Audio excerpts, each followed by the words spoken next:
Hello, Gaston County. Welcome to episode number 61. That's correct. Episode number 61 of Gaston's Great, a podcast highlighting some of the great things happening in and around Gaston County.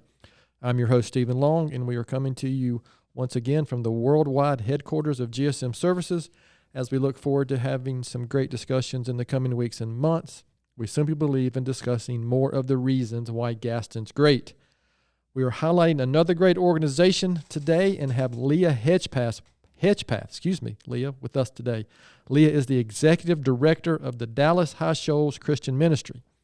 Leah, it's great to have you on, and welcome to the podcast. Thank you so much for having me.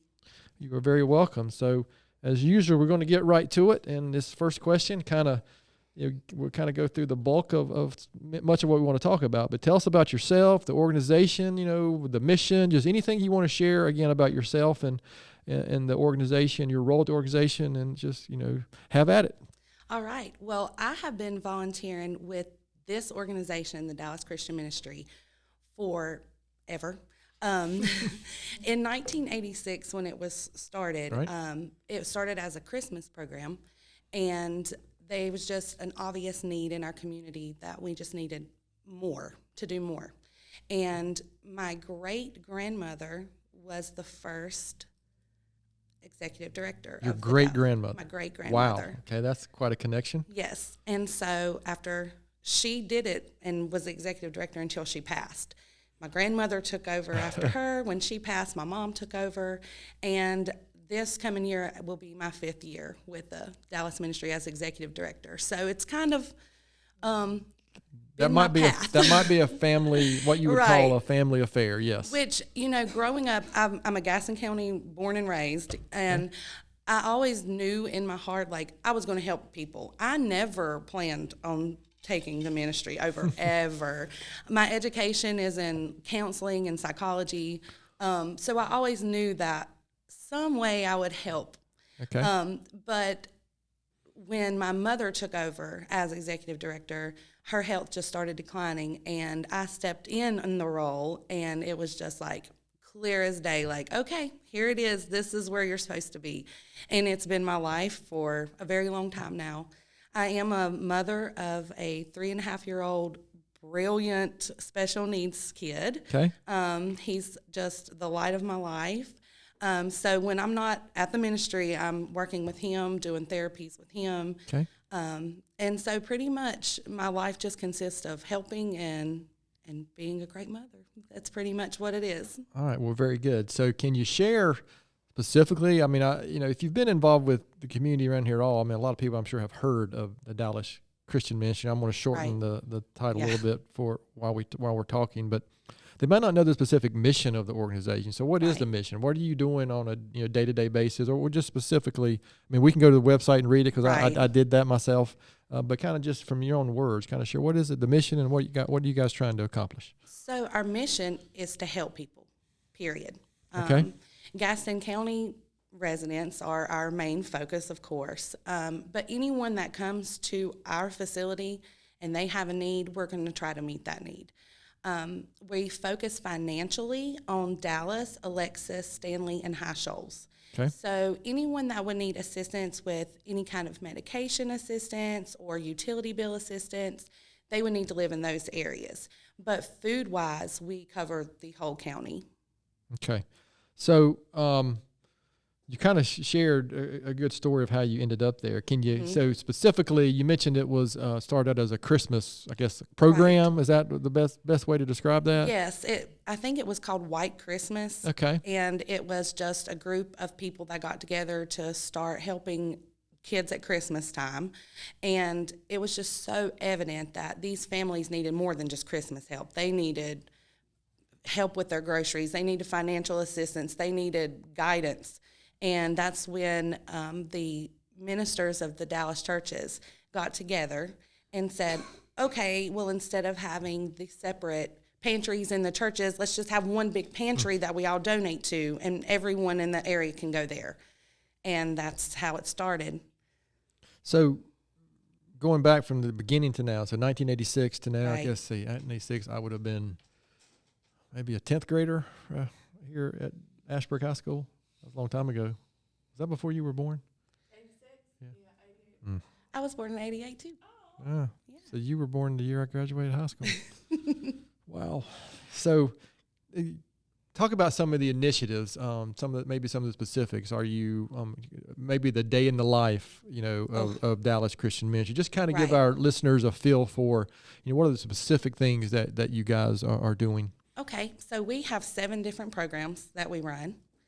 We have our food pantry, which is on Tuesdays and Thursdays from 9 to 12, we distribute food.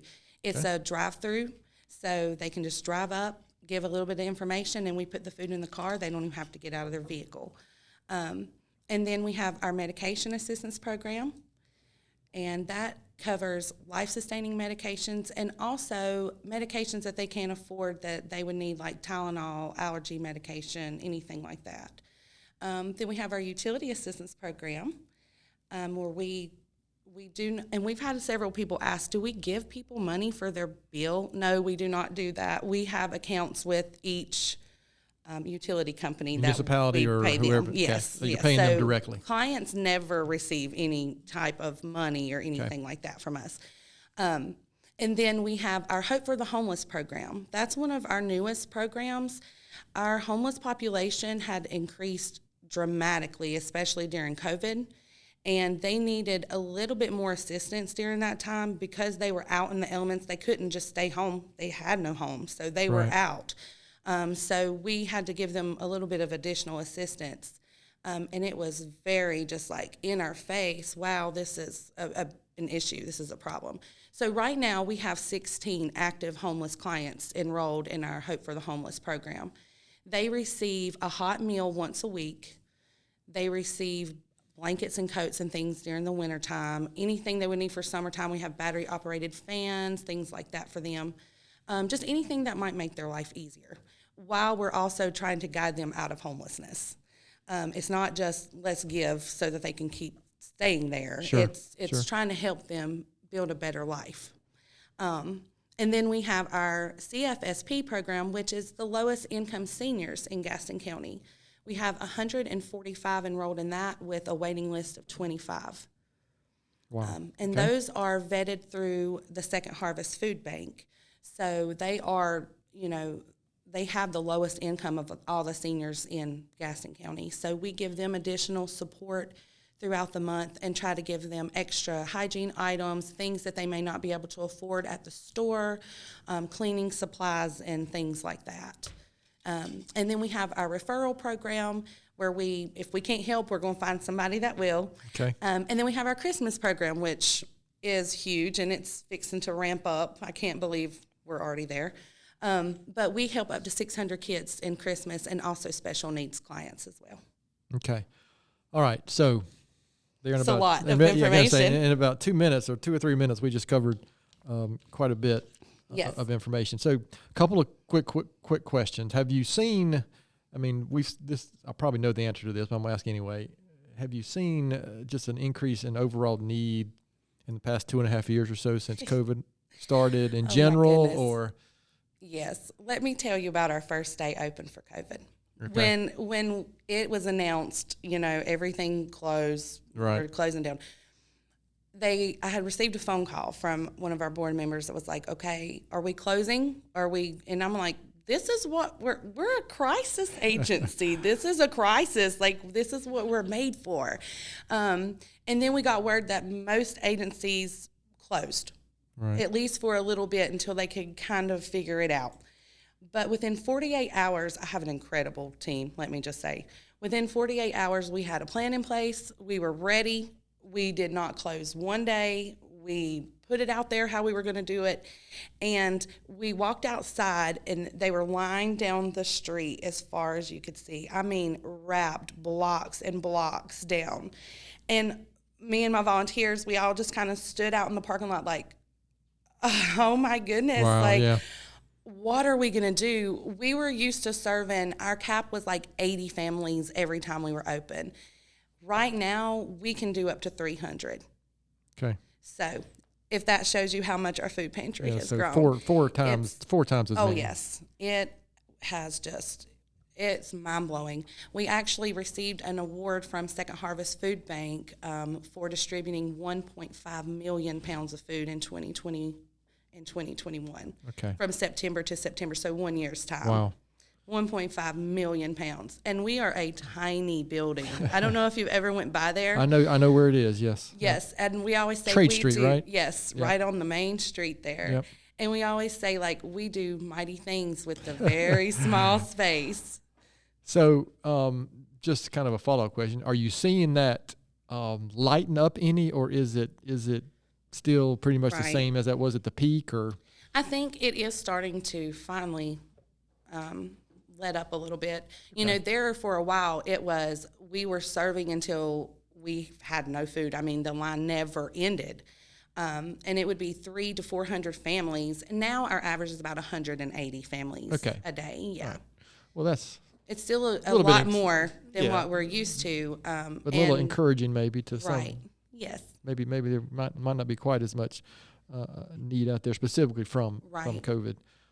You mentioned I have just a follow-up question maybe on the senior program. I know with my work with United Way, we've seen some data and information about that sector can be a little underserved relative to others. Is that kind of, and you said that one program had a waiting list. Yes, it has so a waiting kind of list. you experienced kind of the same thing with your team and organization? Yes, very much so.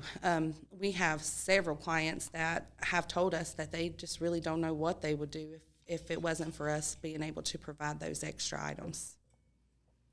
So you've already shared, again, those good programs and kind of, you already shared a few answers to this question, but I'm going to ask anyway. But can you think back to your time with the organization, some specific examples, obviously without sharing any specific information, but some success stories or a family or individual that you guys have impacted that you can share with our listeners?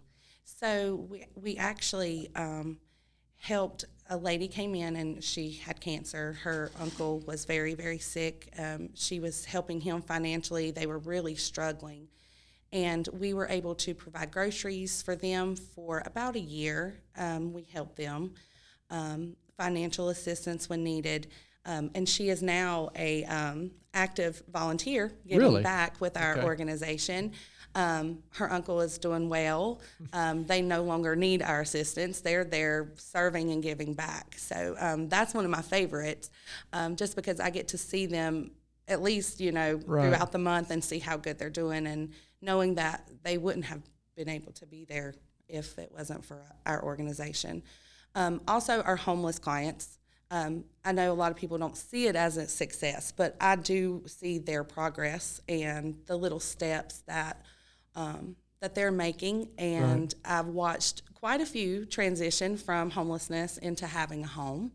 And with our organization too, a lot of times we don't get to see the other side of the story. Once we help, we don't really know how much it impacts. And, we'll get little cards in the mail sometimes that just say, we didn't know how we were going to feed our family, but this is how we did it. And, just by giving that little bit, we have no idea when they pull out of our parking lot how it really does impact their life. Not just food, but kindness. And that's a big thing with our organization is no judgment and being kind always. So looking back again, it's a similar question, but is there something you can think of maybe that you're most proud of accomplishing during the last 5 or 6 years, or you've been involved obviously a lot longer, but as the executive director of the organization, but it doesn't have to be just that time. It can be any of your time there. We had setback. COVID really kind of slapped us in the face and made us really look at how we operated, not just on a day-to-day basis, but our board, how we function. And so we have been in the process of working with a consultant and rebranding and working on our board structure. And I think I am most proud of where we are right now. I think that we've grown the most that we have in the last 2 years. And I just, when I take a step back and I look at it, it almost makes me emotional. Not just because my family ties in it and that this has been something that's been we've been involved in forever.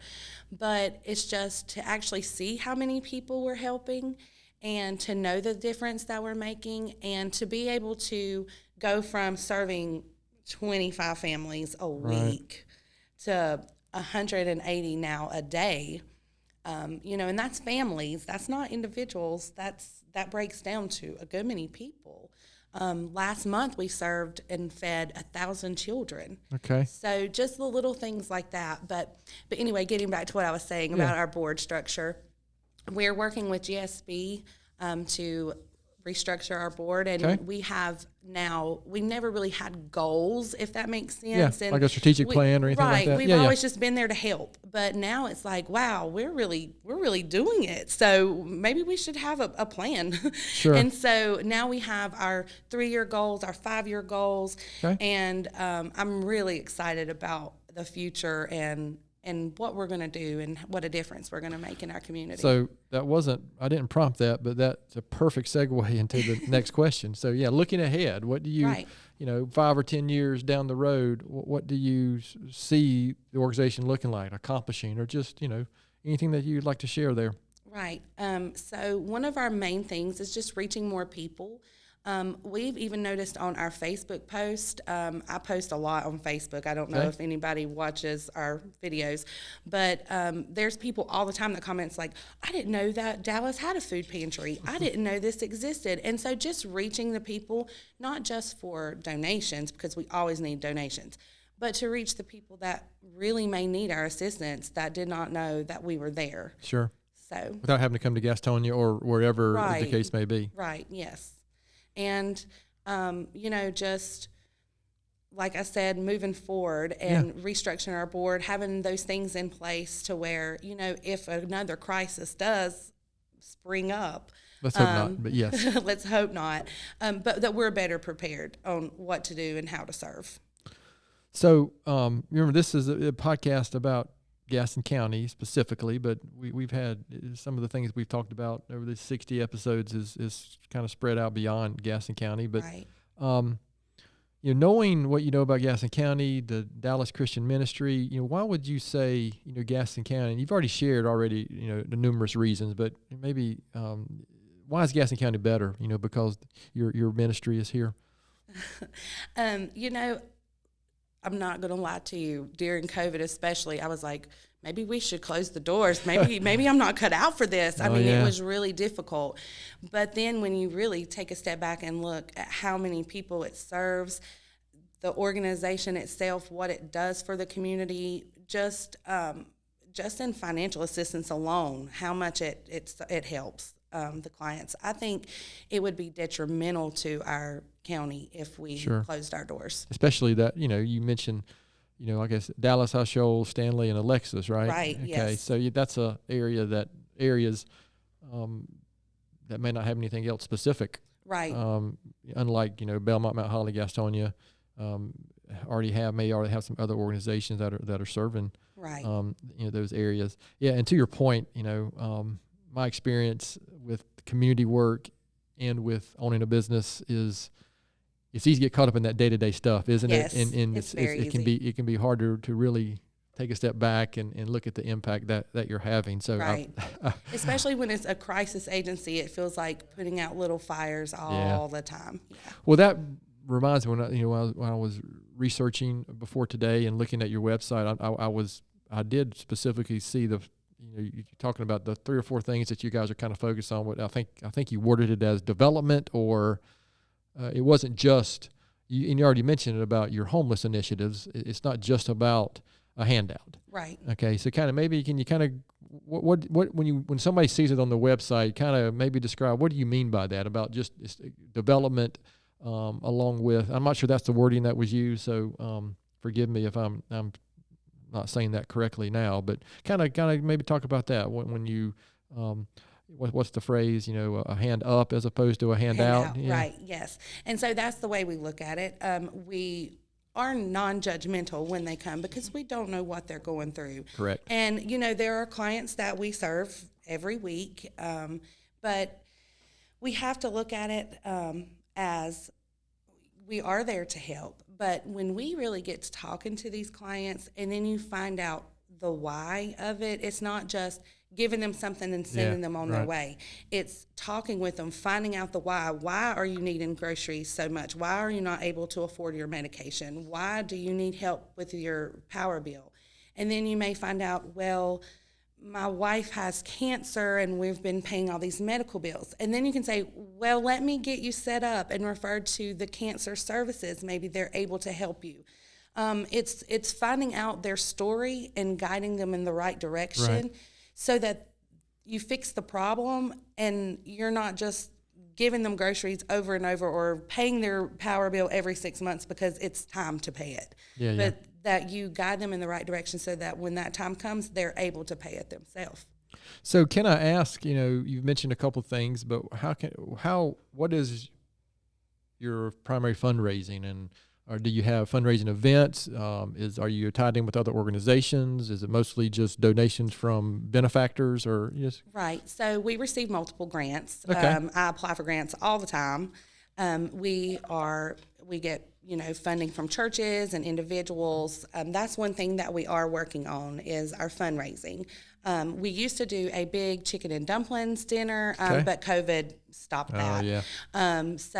We are working on our fundraising. But yes, we take donations. We do online donations. Sorry, this thing is falling off my head here. Well, you probably tighten up the top. I think we'll solve that problem. There we go. There you go. There Perfect. We go. So we do online donations, and people can bring donations, not just monetary donations, of course, but food donations, hygiene donations. We're accepting new items for Christmas. Okay. We have 600 kids that we're going to have to fill Christmas for, so any donations is great. Okay, very good. So before we move on, is there anything I haven't asked that I should have? Anything you'd like to share, about the organization before we kind of move on to these other questions? Of course, before we finish, we'll make sure that all our listeners know how to get in touch with the organization, donate, or anything like that. But anything I haven't asked that? Not really. I just do want to do a shout out to my volunteers. I have a group of about 30 volunteers. Oh, wow. Okay.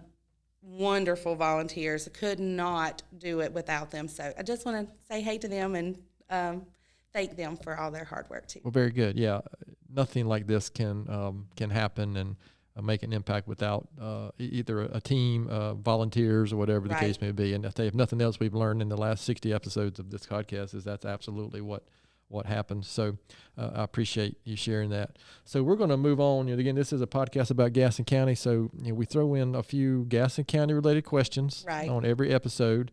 And this is really what your volunteers, your team, your family, this is really what they want to know about you if they don't already know this. Okay. And we're going to call this, I don't know that we had a Dallas-based organization on the podcast yet?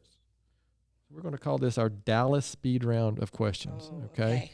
This is very serious stuff. So first question, Leah, what is your favorite Tony's ice cream flavor? Grape. Oh, that's all-time actually favorite. That is a more common answer than you would have. It is so good. It doesn't seem like it would be good, but it's so good. And that was one of the ones we had for the taste test, right? When we had the Gaston Business Association on, they actually brought some Tony's, and we actually had a live taste testing on them. Really, it was good. How about favorite local restaurant? Sammy's in Dallas. Sammy's. I haven't. You know what? I've been to Sammy's in Belmont, but not the one in Dallas. You have to go to the Dallas location. I will definitely have to check that out. Sundrop or Cheerwine?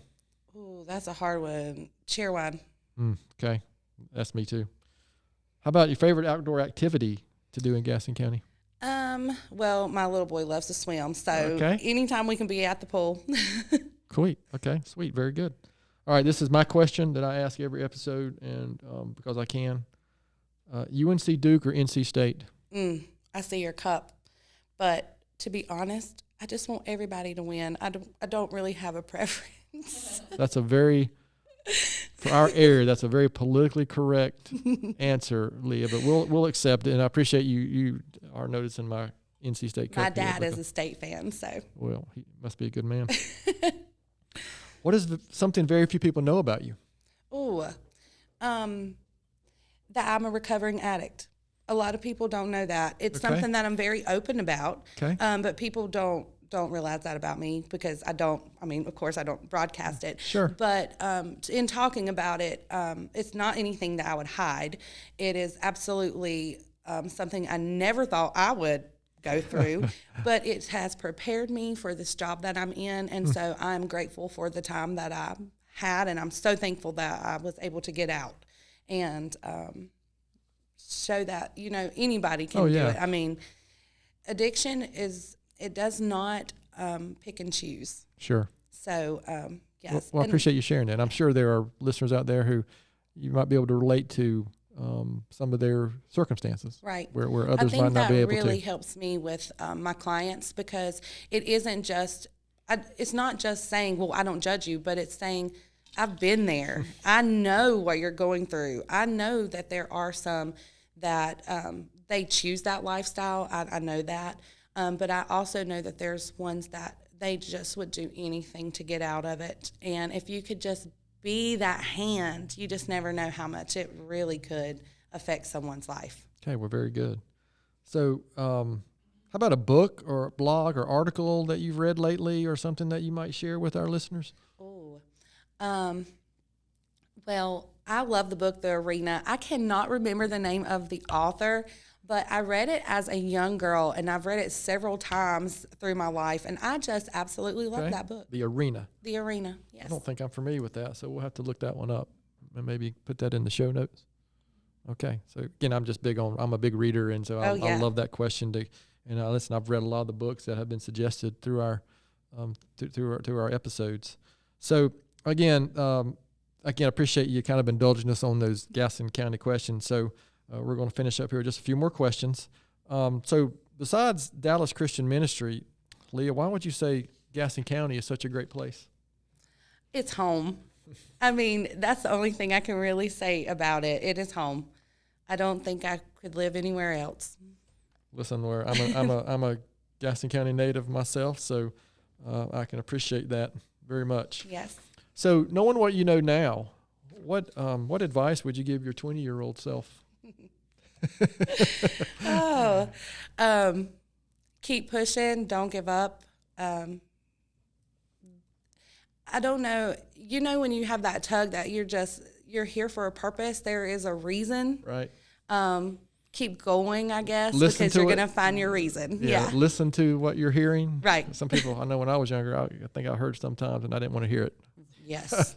I said, that's not what I want to do. So I want to listen to something else. So again, I appreciate greatly that answer to that question. So here's the big one, and most important overall is, where can our listeners go to learn more about the organization, donate, volunteer, get involved, just anything and everything you'd like to share there? So we have our website, which is www.dallaschristianministry.org. And then we have our Facebook. I think you can do .com too. I think it works both ways. Okay. But we have our Facebook, and that's where I do most of our uploads. I do lives, updates, things like that on our Facebook. We're listed under Dallas Christian Ministry on there. And then they can always come by our organization. We used to tell people all the time, come see what we do. But now because of COVID, we don't really open our doors except to volunteers. But if you just sit across the street and watch, it would be just like mind-blowing at how many people come through there. But if anybody wants to volunteer, they can call our organization and set up a time to come fill out a volunteer information sheet or sign up. Right now, I have to be limited with my volunteers because of COVID, but we always need more volunteers, especially around the holiday season. Okay. So you mentioned earlier a Christmas event coming up. Is that something that... What exactly, maybe go in a little more detail about that if you can. So with our Christmas, because that's kind of where we started, we have always been very focused on our Christmas program, where we have the kids that live in Dallas, Shoals, Stanley, or Alexis, they can apply. And we do check with other agencies just to make sure. I know a lot of people are like, well, they go to all these different places. But we really try to make sure that we're giving the family the one and only Christmas. Understood. Yep. And we just gather information about them, and we pretty much put together a whole Christmas, just like if it was one of our children. That's what we try to do. We try to do one want, one need, one read, kind of like the same way the United Way kind of guides. Yeah. But we always do well above and beyond that. It's a huge event. We have a 3-day distribution. Okay. And like I said, we do 600 kids and up to like 40 special needs clients. So if somebody out there knew a family or wanted maybe a child that could be involved with that, is that something to go on the website and get an application, or is that how that works? Yes. Or? So Okay. we will have a live application go up on the 1st of October. I can't believe it's already October. So in October, our applications will begin. And they can also call or come up and get a paper application as well. Okay, perfect. All right, so before we finish up, any last words of wisdom, or this has really been good? Anything you'd like to share before we close this one out? Not that I can think of. It's been really fun. All right. Well, again, I appreciate it. I mean, this is one of those organizations that I've been familiar with, but I knew 2 or 3 of the things that you guys did, but I had no idea that you had 7 different programs going on. So I think we often think of a crisis agency maybe as a food pantry or financial assistance only for utilities. But as you can see, in like most, I shouldn't say all, but many organizations, there's so many more things you guys are doing. So, so again, that's kind of the whole point of why we started this podcast, was to bring awareness and recognition to organizations like yourself. So again, I appreciate greatly your time. So as I do every week, I'm going to continue to do this. I'm about caught up with all the books I've ever read, but my book recommendation for this week is really, if you're a business owner, or especially if you're a Christian business owner, there's a great book called The Business Card by Dr. Steve O. Steff and Peter, gosh, I'm going to butcher his last name, Frissell or Frissell. Sorry if I'm pronouncing that incorrectly, but it is about how you can maybe use your faith more and have your business a little more focused on your Christian faith, if that's the direction that you'd like to go. And my quote of the week is really focused on Labor Day. We're recording this on the Wednesday after Labor Day, so on September 7th, even though this is going to be released a couple weeks from tomorrow. But this is a quote I use around Labor Day every year, and it's on opportunity, from Thomas Edison, who said, "Opportunity is missed by most people because it is dressed in overalls and looks like work." So I don't care what I've learned. If I haven't learned anything else in the past 52 years, is that progress, success requires work, and there's not many ways you can get around that. The work that Leah and Dallas Christian Ministry is doing requires work. It requires getting your hands dirty sometimes. It requires really being involved. So kind of remember that one on opportunity, and remember the reason for Labor Day. So to our listeners out there, thanks so much for taking the time to listen to today's episode. Please spread the word if you can about the podcast, and please don't hesitate to contact us here at our email address, which is podcast@gastonsgreat.com. We're always looking for suggestions for future podcast topics and guests. You can find the podcast and subscribe at the website or anywhere you listen to podcasts. And please follow us on all our social media platforms. And apparently, giving us a good rating, a 5-star rating, helps the podcast gets noticed. And many thanks again to Leah Hedgpath for being our guest today. Gaston's Great is produced and brought to you by Amy Anderson from GSM Services and edited here locally by the Sumner Group. I'm your host, Stephen Long. Thanks again for hanging out with us, and please keep coming back to hear more reasons why Gaston's great.